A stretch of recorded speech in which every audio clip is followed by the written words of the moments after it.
What would you think if I told you that every time you spill it, you're not just losing a physical release, you're erasing a little of your face, your voice, your presence? It sounds dramatic, almost like superstition, until you look closely at the man you were 5 years ago and the man in the mirror today. The lines are deeper, the jaw softer. The voice that once carried weight now trembles in the throat. And you tell yourself it's just age. But age alone doesn't hollow a man this way.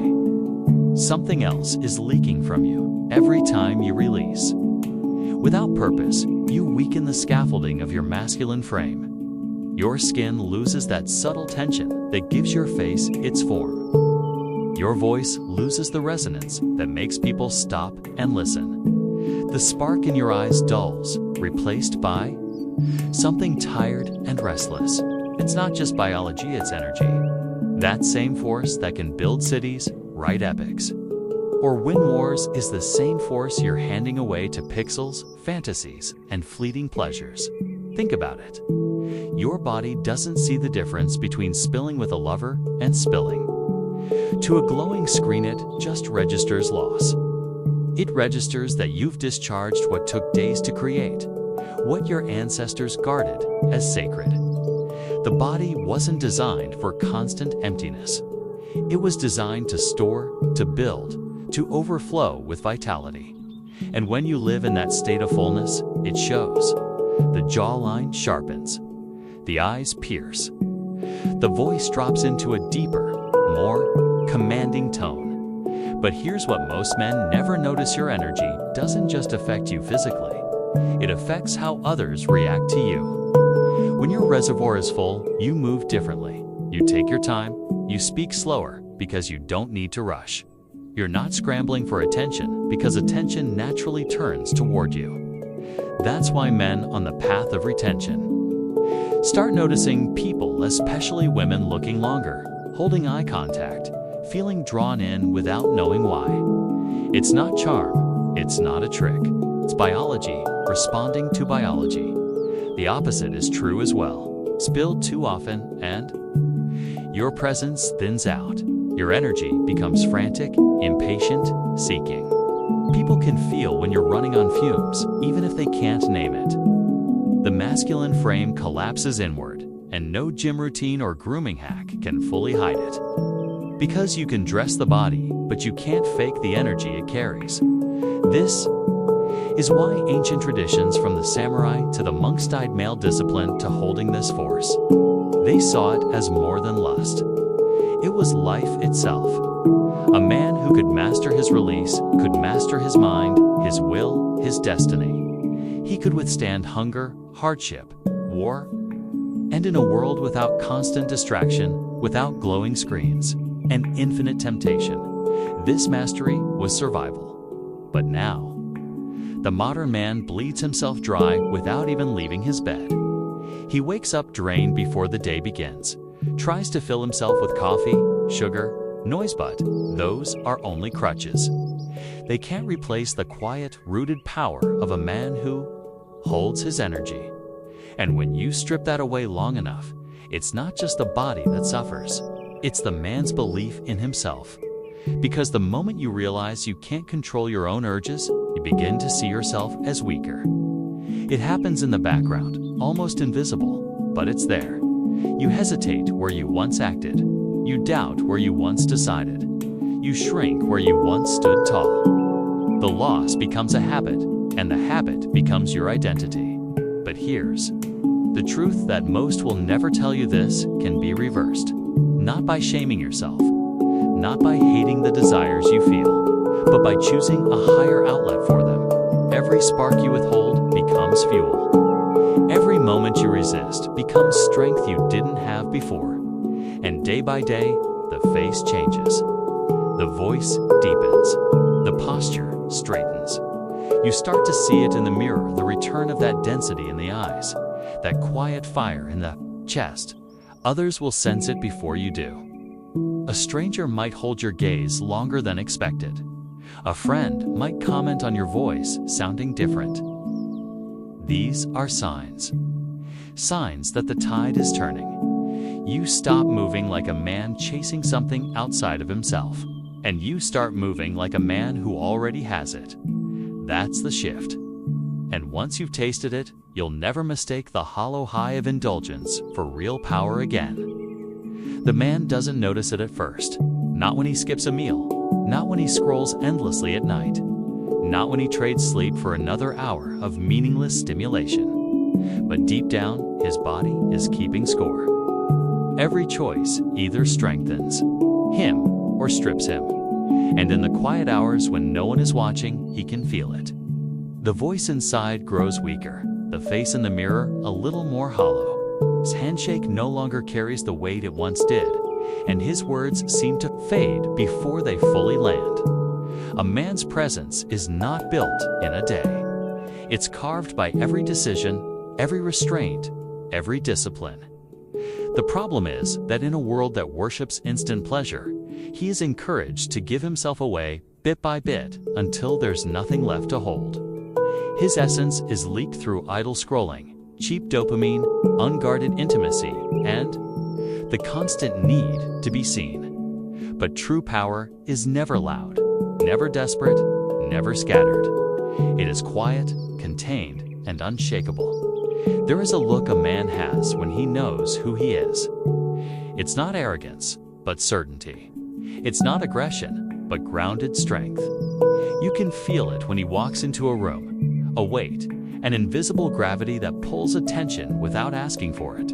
But that presence is only possible when a man refuses to be drained by what doesn't matter. The world will tempt him to scatter himself across 1,000 little pleasures. But the cost is too high. His depth, his edge, his mystery, you see it in his face when he's disciplined, the jaw more defined, the eyes sharper, the skin alive. With blood and energy that hasn't been wasted. You hear it in his voice, steady, resonant, unshaken, even when challenged. And you feel it in his energy, not chaotic, not frantic, but slow-burning and dangerous, like a fire that can't be put out. Every man has this potential, but most let it slip away without ever realizing they had it in the first place. The tragedy is that modern men are taught to measure themselves by reaction, by likes, by approval, by how quickly they can please someone else. But that is the fast lane to emptiness. Because every time he seeks to be validated, he gives away a piece of himself. Every time he chooses pleasure over discipline, he trades future strength for momentary comfort. And every time he spills his energy for nothing, he loses the magnetic force that could have made him unforgettable. A man's voice, when rooted in restraint, is different. It carries a tone that cannot be faked, a tone born from patience, from holding instead of always releasing. His words are measured, deliberate, and they land with weight because they come from a place of abundance, not depletion. The same is true for his face, his posture, his very presence. They all reveal whether he is in control or if the world is controlling him. The men who master themselves understand something the rest never will. That power isn't about taking more. It's about needing less. They do not burn themselves out trying to impress or prove. They do not give away their life force in exchange for temporary highs. They stand, they endure, and they let the world come to them. And when they do move, it's intentional, every action backed by a reserve of strength that others can sense but cannot explain. If you want to reclaim your voice, your face, your power, it starts with closing the leaks. The small, daily choices that seem harmless, they are the thieves of your presence. Cut them off. Guard your energy like it's gold, because it is. Once it's gone, you can't fake it back. But when you keep it, when you hold it and let it build, you will see what most men never will: the return of the man you were meant to be.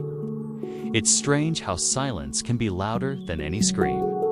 You begin to notice the spaces between words, the pauses in conversations, the way people's eyes slide past you instead of landing on you. It's as if some invisible force has been draining you drop by drop, and one day you look in the mirror and realize the light is dimmer. Not gone, but dimmer. And yet, the world hasn't changed. You have. The truth is, a man doesn't take your voice in a single blow. It's not one big betrayal, one dramatic storm. It's the small, constant spill, the giving of yourself in ways you didn't notice, the concessions you thought were just being loving, the silences you allowed because you wanted to keep the peace. Over time, those little leaks bleed into something far greater. They steal your ability to command a room, to hold your head high, to feel the fullness of your own presence. What you gave away wasn't just your time, your body, or your affection. It was the essence behind your words, the authority in your tone, the power in your gaze. And when that is gone, it is frightening how quickly the world stops listening. You could be speaking the truth. You could be offering gold, but without the conviction that comes from an unbroken soul. Your words scatter like dry leaves in the wind. But there's another layer. No one warns you about the way your face changes when you've been emptied too long. Stress, emotional exhaustion, and self-betrayal carve themselves into your skin like a secret map only you can read. The sparkle in the eyes fades first, then the posture sags, and before long, even the way you walk begins to tell a story you didn't intend to write. You start to blend into the background, not because you've lost beauty, but because you've lost voltage. And yet, this is not the end of you. What was drained can be refilled. The very act of becoming aware of the leak is the first step to sealing it. You will have to make a choice, not once, but every single day, to stop giving your power to people who feed but never nourish, who take but never return, who smile at your light but don't protect its flame. Your voice will return the moment you decide to speak, not for approval, but for truth. Your face will lift when you release the weight of proving yourself. Your energy will surge when you stop performing the role of the endlessly giving woman and start living as the sovereign one. And here's the secret. Men feel it when it happens. Sense when a woman is no longer bleeding out her life force for their comfort. They notice the subtle steel in her voice, the unshakable eye contact, the way her presence is felt before she even speaks. It is not loud, it is not aggressive, it is simply undeniable. You will never have to beg to be seen again when you learn to see yourself without distortion. You will never have to scream to be heard when you know your voice is already thunder. And you will never lose your power again when you realize it was never in anyone else's hands to begin with. Because when you reclaim yourself, everything about you shifts, not for them, but for you. The way you stand, the way you breathe, the way you look at the world, knowing you belong here on your own terms. And maybe, just maybe, you'll find that what you thought you lost wasn't gone at all. It was waiting for you to close the leaks, to stop the spill, to stand in the fullness of who you are without apology. The woman who knows her worth doesn't chase, she chooses.